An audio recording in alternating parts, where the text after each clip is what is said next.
0.4% from last week as purchase contracts rose 9.5%.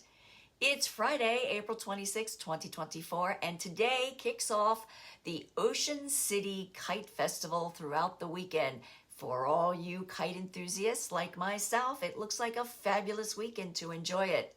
I'm Kimberly Barton, broker-owner of Kinetic Realty, Maryland's indie boutique brokerage, and this is the weekly Maryland Eastern Shore Report.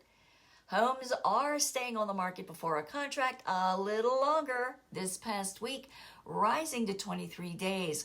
The median list price is up 4.3% over last year this same time, and new inventory fell 18%. There are currently 1,487 homes for sale, with 108 due to hit the market soon.